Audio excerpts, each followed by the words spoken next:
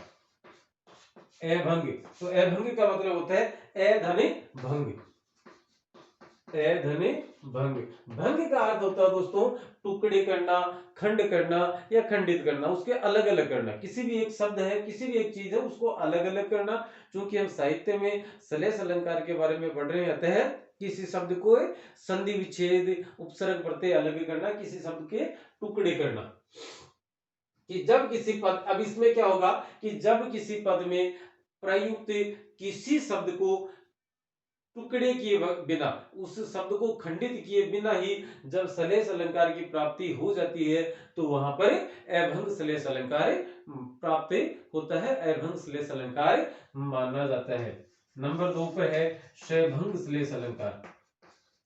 Number दो पर है शैभंग। शै मानी सहित, भंग मानी खंड, टुकड़े या तोड़ना। कि जब किसी पद में प्रयुक्त किसी शब्द को तोड़ने पर अथवा उसके टुकड़े करने पर श्लेष अलंकार की प्राप्ति होती है, तो वहां शैभंग श्लेष अलंकार माना जाता है। हम यहां देखिए दोबारा लिखते हैं, बात करते हैं। जब किसी पद में प्रयुक्त किसी शब्द के टुकड़े किए बिना ही श्लेष अलंकार की प्राप्ति हो जाती है, तो वहां अभंग श्लेष अलंकार माना जाता है। दूसरा है शैभंग, कि जब किसी पद में प्रयुक्त किसी शब्द विशेष के टुकड़े करने पर अलंकार श्लेष अलंकार की प्राप्ति होती है, तो वहां शैभंग श्लेष अलंकार माना जाता है। अब पहले इसलिए इसकी परिभाषा जानबूझ के लिखी नहीं है, हम उदाहरण लिखेंगे और उदाहरण से हम तय करेंगे कि कौन सा अलंकार है। तो परिभाषा आप दोबारा सुन सकते हैं, रोक के लिख सकते हैं। कि जब किसी पद में प्रयुक्त किसी शब्द के टुकड़े किए बिना श्लेष अलंकार की प्राप्ति होती है, तो वहां अभंग श्लेष अलंकार माना जाता है। और शैभंग की क्या लिखेंगे कि जब किसी पद में प्रयुक्त किसी शब्द के टुकड़े करने के पश्चात श्लेष अलंकार की प्राप्ति होती है, तो वहां शैभंग श्लेष अलंकार माना जाता है। अब हमें दो उदाहरण यहाँ पर लिखेंगे और दोनों उदाहरणों से हम तय करेंगे कि कौन सा अलंकार वहां प्रयुक्त हुआ है, शैभंग, अभंग अथवा शैभंग अलंकार।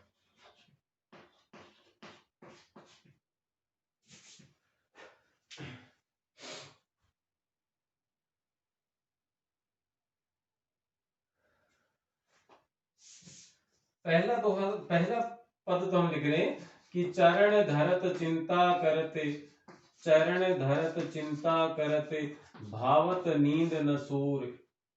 चिंता करते भावत नींद न सूर।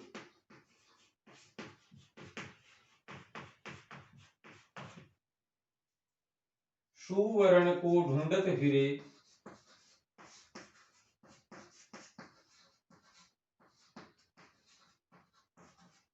सुवर्ण को ढूंढत फिरे कवि कामी अरु चोर। कवि कामी अरु चोर। कह रहे हैं कि चरण धरत चिंता करत भावत नींद न सोर, सुवर्ण को ढूंढत फिरे कवि कामी अरु चोर। तो सुवर्ण शब्द है, इसमें सलेस अलंकार की प्राप्ति होगी। किस प्रकार का अलंकार है, अलंकार सलेस अलंकार का कौन सा भेद इसमें हम मानेंगे, ये इसके बाद एक उदाहरण और लेते हैं, उसके बाद हम तय करेंगे।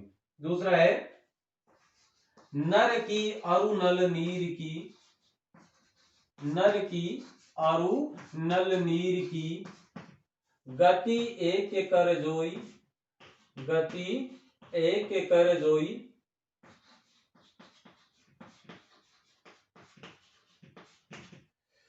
जेतो नीचो वे चले, जेतो नीचो वे चले, तेतो ऊंचो हुई।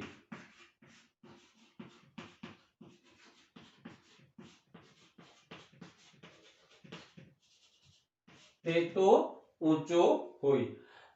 देखिएगा पहला पद जो हमारा है, इस पद में हमने बात की कि सुवर्ण शब्द में सलेस अलंकार की प्राप्ति हो रही है। इसमें क्या होगा देखिएगा, सुवर्ण जो शब्द है इसको तोड़ने पर कवि के अर्थ में, कामी के अर्थ में, कामी पुरुष के अर्थ में और चोर के अर्थ में इसके अलग अलग अर्थ निकलेंगे। सुवर्ण, सुधन वर्ण, किसके अर्थ में, माफ कीजिएगा, हम लिख रहे हैं कवि के अर्थ में, दूसरा हम लिख रहे हैं कामी पुरुष के अर्थ में, और तीसरा हम लिख रहे हैं चोर के अर्थ में।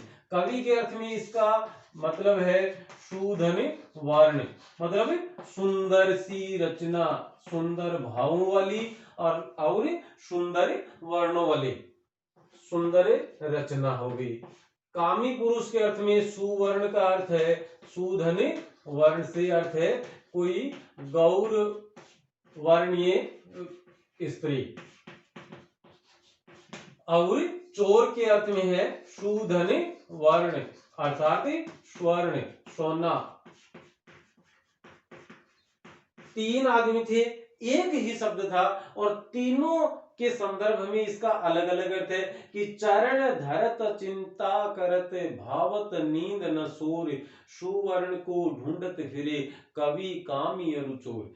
कि चरण धरते हुए भी उसे चिंता हो रही है, न उसे नींद भी भा रही है। भाने का, भावत का मतलब है भाना, और भाने का अर्थ होता है अच्छा लगना।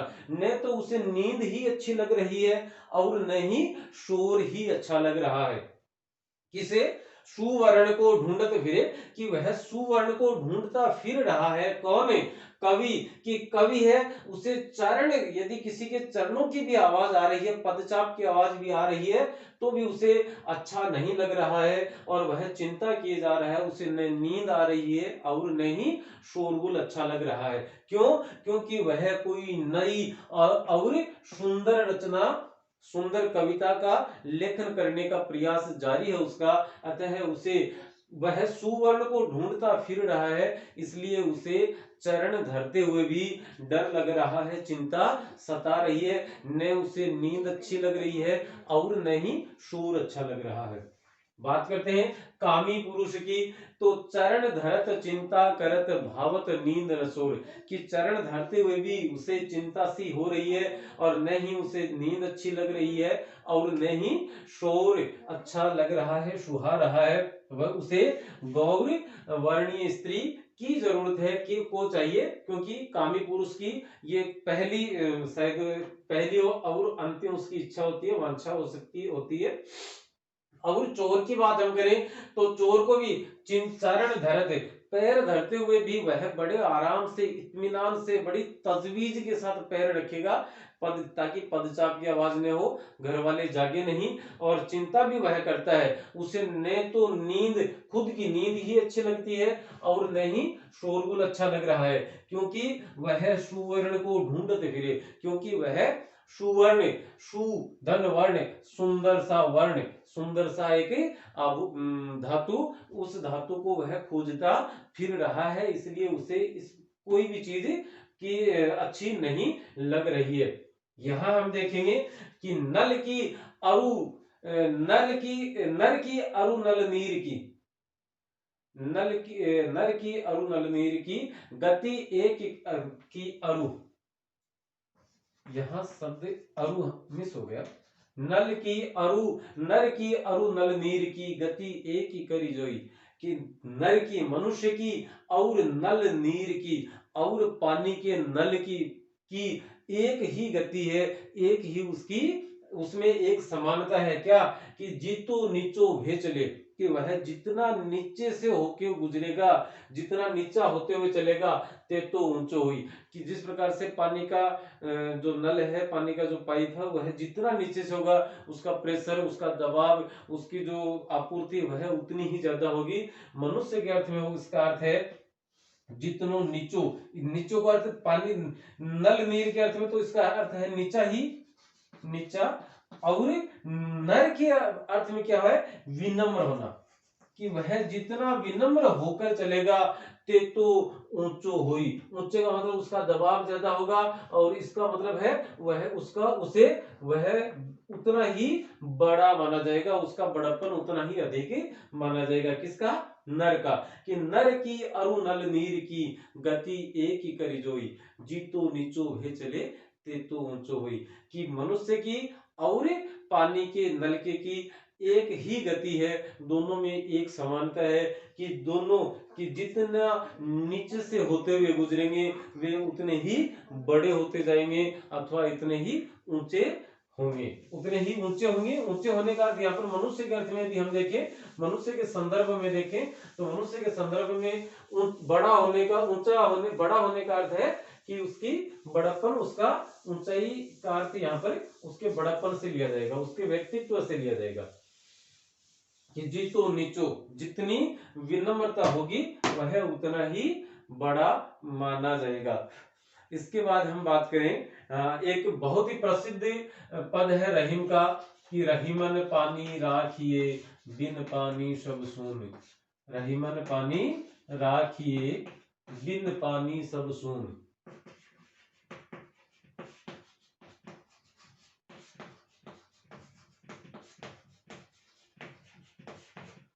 पानी गए न उबरे,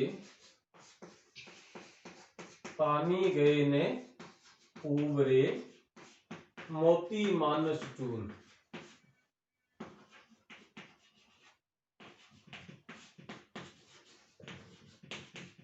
चून का अर्थ अलग अलग विद्वानों ने अलग अलग लिया है।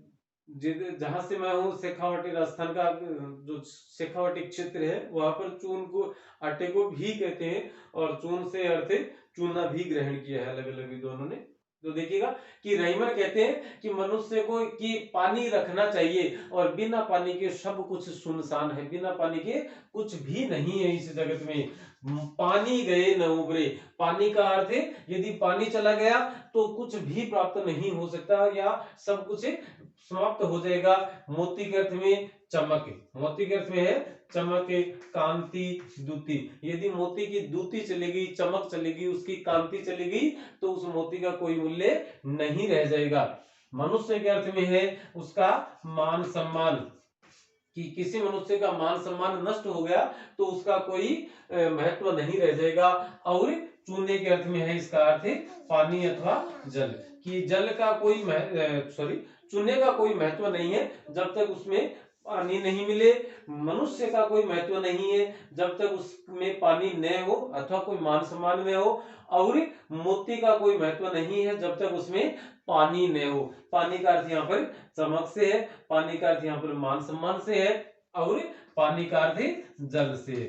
तो इसलिए इस पद में कौन सा अलंकार माना जाएगा, इस पद में कौन सा अलंकार, सलेस अलंकार। अब देखिएगा यहाँ पानी शब्द के टुकड़े किए बगैर हमें क्या हो गया, अलंकार की प्राप्ति होगी, तो इसमें हम कहेंगे अभंग सलेस अलंकार, इसमें है अभंग सलेस अलंकार। यदि हम बात करें नल की अरु नल नीर की, तो वहां पर भी और हमने जितो नीचो भे चले ते तो ऊंचो होए, नीचो और ऊंचो को तोड़े बिना, उसके टुकड़े किए बिना हमें अलंकार की प्राप्ति हुई। तो वहां पर भी कौन सा अलंकार था, एवं सलेस अलंकार। लेकिन चरण धरत चिंता करत भावत नींद न सोए, सुवर्ण को ढूंढत फिरे कवि कामी अरुचोर। उस पद में सुवर्ण शब्द के टुकड़े करने के पश्चात हमें श्लेष अलंकार की प्राप्ति हुई थी, अतः वहां पर क्षयभंग श्लेष अलंकार माना जाएगा। इसके बाद यदि हम और बात करें, हाँ, जैसे एक आता है कि बलिहारी नृप कूप की, बलिहारी नृप, नृप मानी राजा, बलिहारी नृप कूप की गुण बिन बूंद न दे।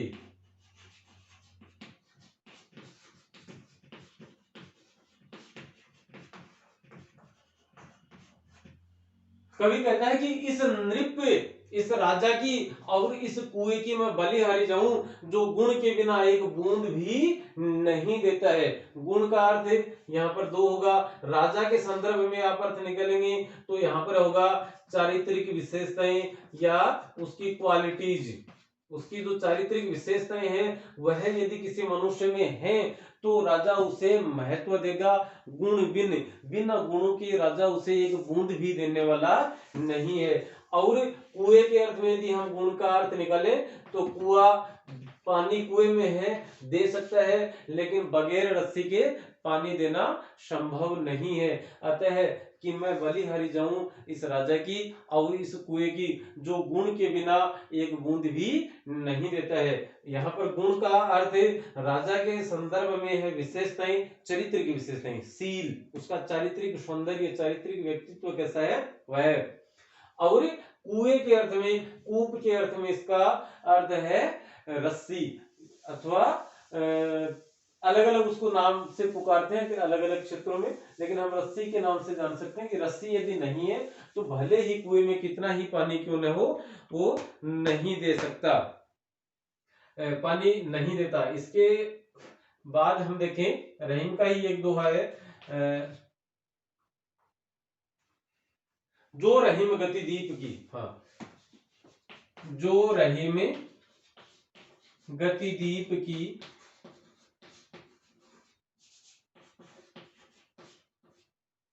जो रहीम गति दीप की कूल कपूत गति सोए।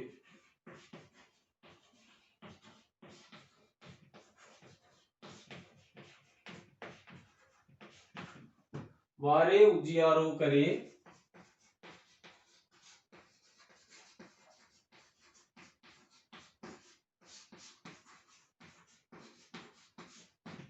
बाढ़े अंधेरो होए।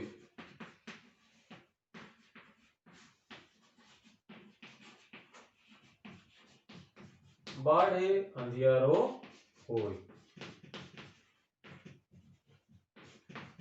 दोहा है। दोहे के अंतिम तो 23 और 24 नंबर की मात्रा वह गुरु लघु होगी और मतलब गुरु लघु का होता है इसमें।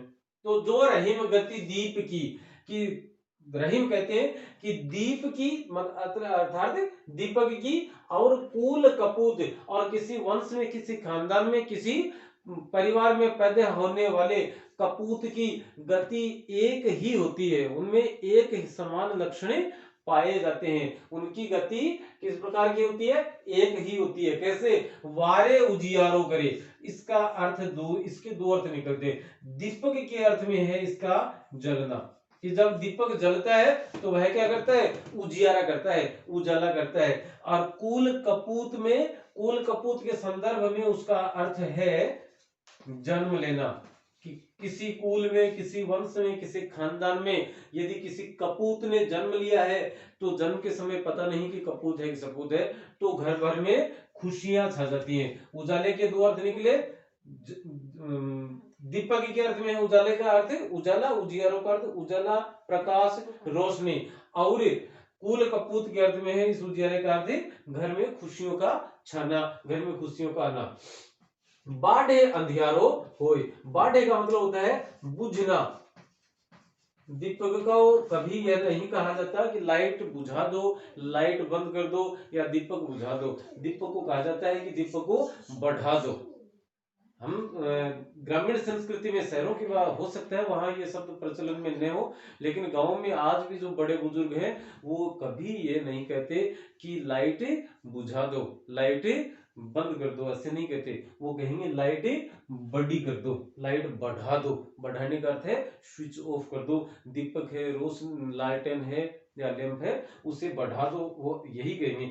बढ़ाने का अर्थ है दीपक के संदर्भ में बुझाना, कि दीपक जब बुझ जाता है तो घर भर में क्या हो जाता है, अंधेरा छा जाता है। और कूल कपूत के संदर्भ में इसका अर्थ होता है बड़ा होना, कि जब वह कपूत बड़ा हो जाता है तो उसकी करतूतों के कारण से घर में शोक, घर में दुख, घर में गम के बादल छा जाते हैं, गम छा जाता है, दुख छा जाता है, शोक की स्थितियां बन जाती हैं। और जब हम बढ़ने को, जन्म लेने से उजियारा खुशियां मानते हैं, तो बड़े होने से उसकी करतूतों के कारण से जब घर भर का मान सम्मान आहत होता है तो उसे हम कहेंगे अंधेरा छा जाता है। तो इस प्रकार से दोस्तों सलेस अलंकार हमारा पूरा होता है। यहां देखिएगा बाढ़े और वारे, इन दोनों शब्दों के अर्थ दो दो निकले अलग अलग संदर्भ में, दीपक के और कूल कपूत के, लेकिन यहाँ पर इसके टुकड़े किए बगैर इसका अर्थ निकला है। अतः यहाँ पर सलेस अलंकार का कौन सा भेद माना जाएगा, अभंग सलेस अलंकार माना जाएगा। तो चलिए सलेस अलंकार में इतना ही। अब हम बात करते हैं उपमा अलंकार की। उपमा अलंकार में क्या होता है कि कोई एक पद जो सामान्य, कोई एक पदार्थ जो सामान्य है उसे किसी एक विशेष पदार्थ के समान मान लिया जाता है, तो वहां उपमा अलंकार माना जाता है। लिखेंगे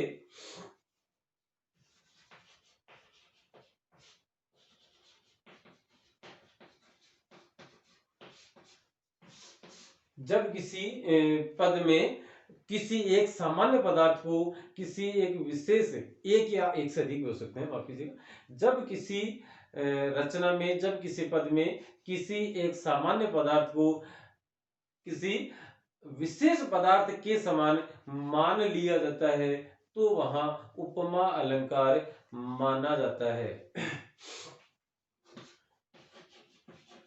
परिभाषा लिखेंगे, जब किसी पद में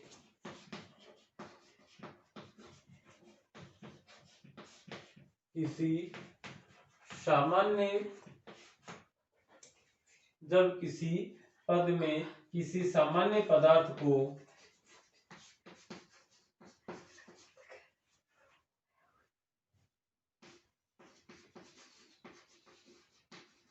प्रसिद्ध पदार्थ के समान, प्रसिद्ध पदार्थ के समान मान लिया जाता है, मान लिया जाता है, तो वहां उपमा अलंकार, तो वहां उपमा अलंकार माना जाता है। कौन सा अलंकार माना जाएगा, उपमा अलंकार। किसी एक पद में कोई एक सामान्य सा पदार्थ है, उसकी तुलना, उसकी समानता किसी प्रसिद्ध पदार्थ के साथ कर दी गई है, तो वहां कौन सा अलंकार माना जाएगा, उपमा अलंकार माना जाएगा। देखिएगा कैसे, चंद्रमासा कांतिमय, कांतिमय का मतलब है चमक युक्त, द्युति युक्त।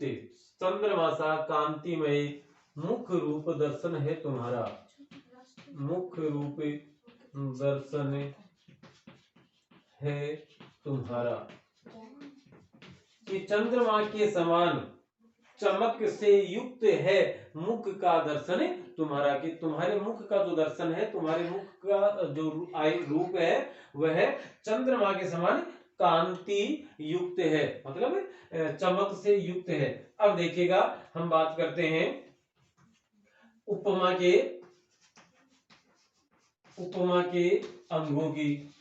तो उपमा के कितने अंग माने जाते हैं, 4 अंग माने जाते हैं। पहला अंग माना जाता है उपमेय, तो यह होता है प्रस्तुत या सामान्य पदार्थ, प्रस्तुत या सामान्य पदार्थ जिसकी कवि बात कर रहा है, तो यहाँ इस पद में हम बात करेंगे तो मुख है वह सामान्य है, मुख्य सामान्य हो गया।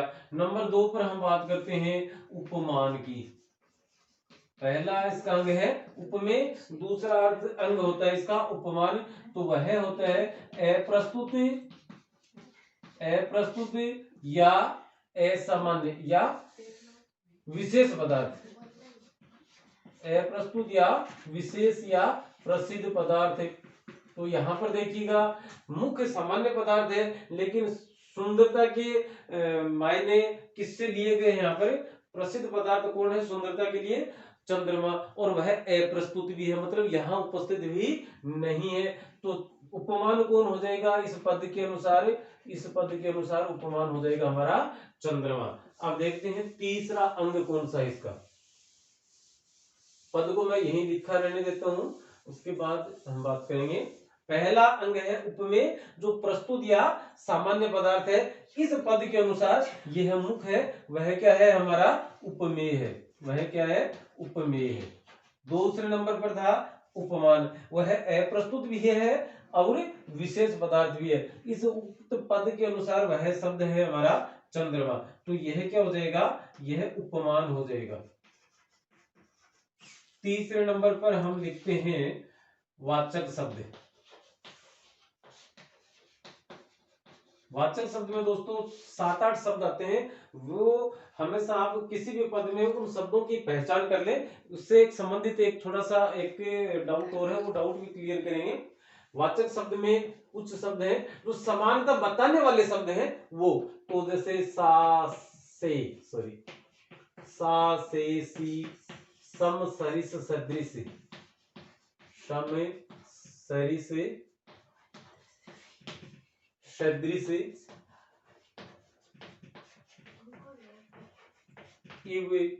और इत्यादि। ये जो शब्द हैं आप किसी भी पद में इन 8 शब्दों में से किसी एक शब्द को वहां पाते हैं तो वहां 99% उपमा अलंकार माना जाएगा। वहां कौन सा अलंकार माना जाएगा? उपमा अलंकार माना जाएगा। कौन कौन से शब्द हैं? सा से सी, सम सरिस सदृश, इव और वत। ये 8 शब्द यदि वहां पाए जाते हैं, किसी भी पद में प्राप्त होते हैं, तो वहां उपमा अलंकार की प्राप्ति मानी जाएगी। उपमा अलंकार की उपस्थिति वहां मानी जाएगी। जो यहाँ एक थोड़े से संशय बनता है कभी कभी, वह इस से के कारण से बन जाता है।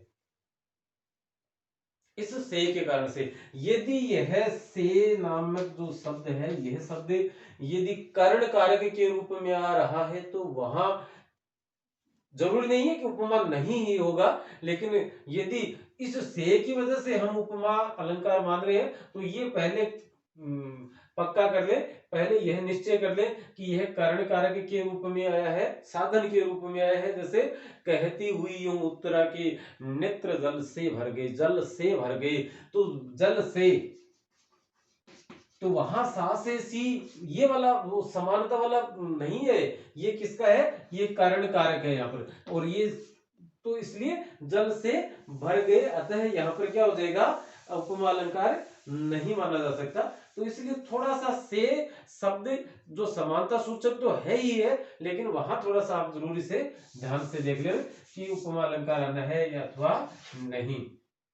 और चौथा, तो इसके अनुसार हमारा जो वाचक शब्द है वह क्या हो जाएगा? सा, चंद्रमा सा कांतिमय मुख रूप दर्शन है तुम्हारा। और अंतिम उपमा का अंतिम जो अंग है वह होता है साधारण धर्म। तो साधारण धर्म क्या होगा? उपमेय एवं उपमान में समानता। उपमेय और उपमान में जो समानता है, जो एक या एक से अधिक ऐसे लक्षण हैं जो दोनों में एक जैसे हैं, तो वो क्या होंगे? वह साधारण धर्म कहलाते हैं। इस प्रस्तुत पद के अनुसार कि चंद्रमा सा कांति में मुख रूप दर्शन है तुम्हारा, तो इस पद के अनुसार साधारण धर्म कौन सा होगा? जो उपमेय का भी है और उपमान में भी वह है, तो वह शब्द है हमारा कांतिमय।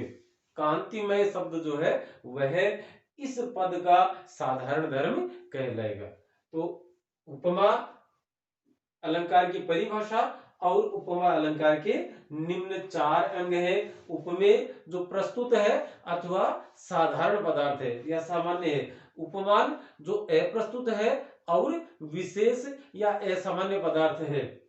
नंबर 3 वाचक शब्द, जिसमें 8 शब्द आते हैं सा से सी, सम सरिस सदृश इव और वत। और साधारण धर्म आता है उपमेय और उपमान के समान लक्षण अथवा समान विशेषताएं या उनकी समानताएं। उपमान और उपमान उपमेय में जो समानताएं हैं वो समानताएं क्या कहलाएंगी?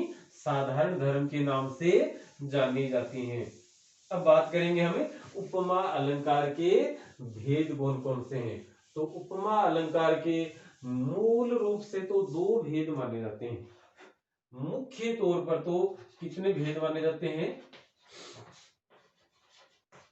मुख्य भेद है इसके 2। एक तो है पूर्णोपमा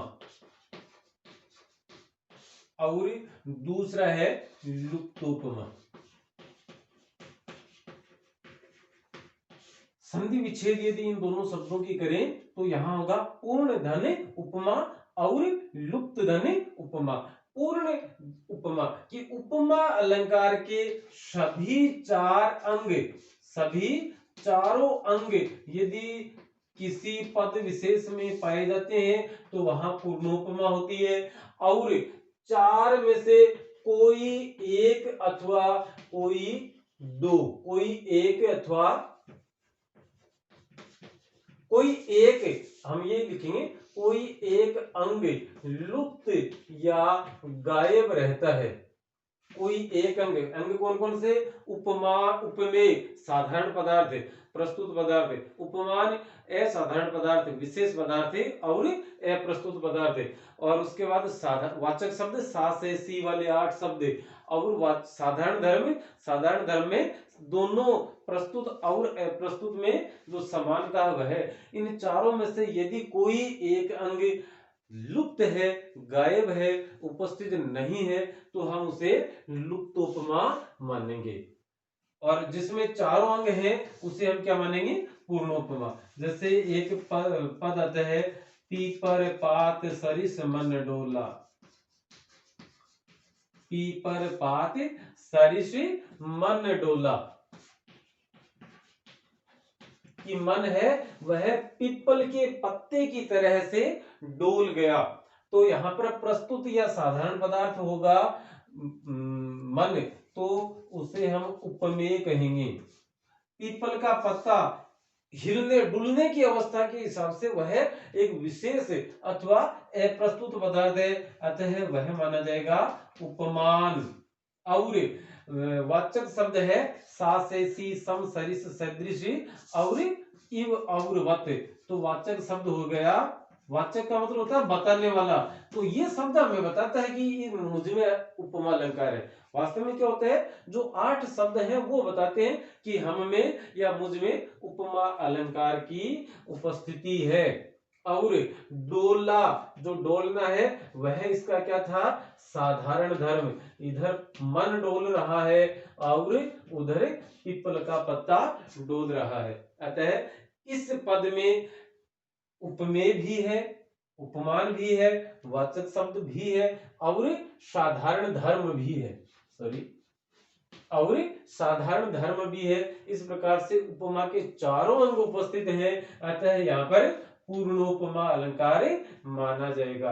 अब दूसरा लिख रहे हैं, जब रामायण के हिसाब से राम ने जनक का धनुष जब तोड़ा और धनुष के टूटने का समाचार जब परशुराम को मिलता है तो वे क्रुद्ध होकर वहां आते हैं। और जब क्रुद्ध होकर सभा में आते हैं तो डांटते हैं राजाओं को, राम को भी बुरा भला कहते हैं। उसी दरमियान लक्ष्मण से उनका वास्ता, लक्ष्मण से उनका सबिका पड़ जाता है, उनका सामना हो जाता है। तो लक्ष्मण उनको कुछ जली कटी सुना देते हैं। और जब लक्ष्मण के द्वारा जली कटी सुनाई जाती है तब परशुराम कहते हैं कि कोटि कुलिस सम वचन तुम्हारा, कोटि पुलिस सम वचन तुम्हारा, सम वचन तुम्हारा, कि तुम्हारे वचन है वो मुझे करोड़ों, कोटि मतलब करोड़ों, कुल इसका मतलब होता है शायद पत्थर से भी कठोर कोई चीज है, देखिएगा नाम मिस कर रहा हूं मैं, कि मुझे कुलिस के समान तुम्हारे वचन लग रहे हैं। तो देखेंगे हम उपमेय क्या है, प्रस्तुत पदार्थ क्या है, वचन। तो यह तो हो गया हमारा उपमेय। उपमान क्या हो जाएगा, कुलिस, क्योंकि कुलिस का मतलब होता है पत्थर से भी कठोर चीज। देखिए मतलब धातु नाम में और अभी माइंड में लेके नहीं आ पा रहा हूं। उपमान ये हो गया मतलब उससे के समान, और सम सा से सी सम सरिस सदृश, तो ये क्या हो गए हमारे वाचक शब्द हो गए।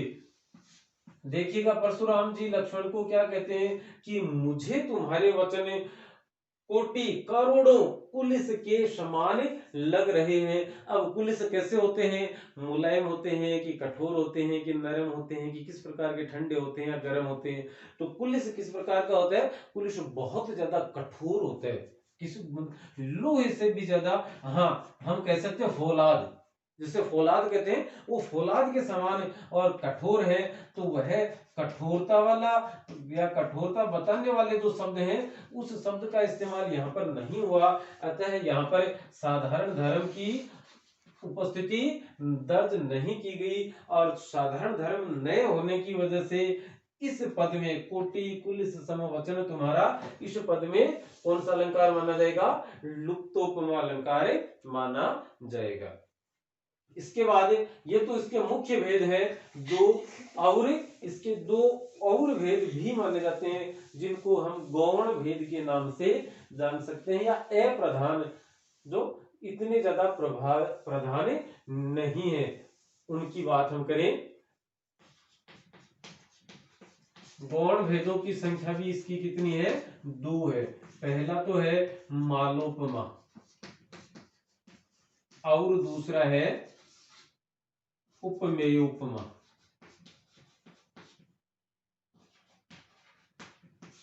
जब किसी एक ही उपमेय के लिए, जब किसी एक ही उपमेय के लिए एक से अधिक उपमानों की व्यवस्था कर दी जाती है, या एक से अधिक उपमानों का प्रयोग कर दिया जाता है, तो वहां मालोपमा मानी जाती है। जब किसी पद में एक ही उपमेय के लिए एक से अधिक उपमानों का प्रयोग कर दिया जाता है, तो वहां मालोपमा मतलब उपमाओं की माला सी बन जाती है, तो मालोपमा माना जाता है। उपमेय उपमा, कि जब किसी पद में उपमेय को ही उपमान और उपमान को ही उपमेय मान लिया जाता है, तो वहां उपमेय उपमा, उपमेय धन उपमान माना जाता है। तो हम लिखेंगे, जैसे मालोपमा का उदाहरण लिखते हैं कि काम सारूप प्रताप दिनेश सा, काम सारूप प्रताप दिनेश सा,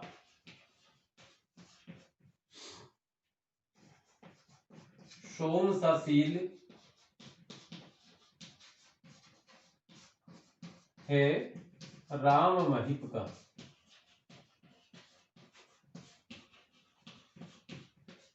कि कामदेव के जैसा रूप, काम सा रूप प्रताप दिनेश सा, सॉरी प्रताप दिनेश सा, सोम सा शील है राम महिप का।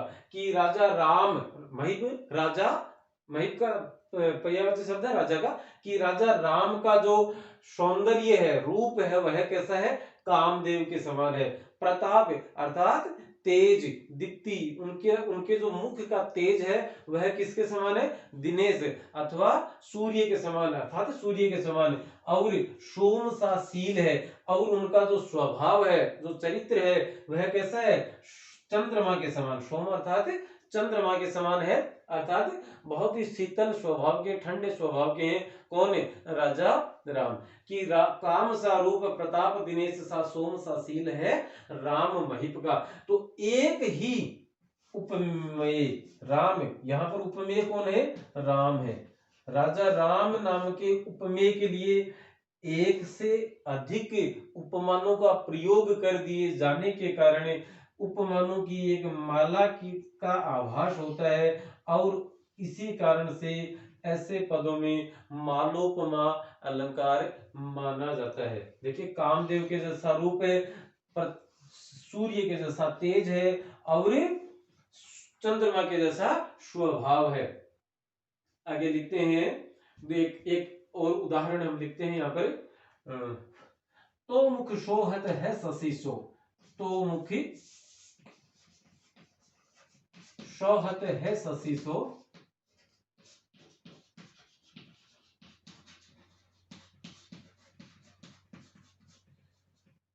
अरु शशि सोहत है तो मुख जैसो, शशि सोहत है तो मुख जैसो।